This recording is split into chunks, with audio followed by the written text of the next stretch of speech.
নমস্কার, আজ আমি তৈরি করে দেখাবো মিল্ক টি। প্রথমে টিগুলো ঢেলে নিলাম একটা কাপে। এখন গরম জল দিয়ে দিলাম পরিমাণ মতো। এই যে গরম জল দিচ্ছি। এখন একটা চামচের সাহায্যে ভালো মতো নাড়িয়ে নেব। দেখতেই পাচ্ছেন কত সুন্দর একটা কালার এসছে। এই যে একটা চামচ দিয়ে নাড়াচাড়া করে নিলাম। অবশ্যই এরকম করে নাড়াচাড়া করবেন। দেখুন কালারটা কত সুন্দর এসেছে।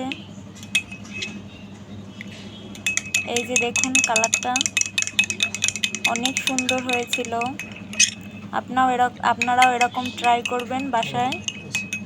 আর আমার চ্যানেলটাকে সবাই সাবস্ক্রাইব করে দিবেন। লাইক শেয়ার কমেন্ট করতে ভুলবেন না। নাইস হয়েছে চাটা আজকে, দারুণ। Sarah.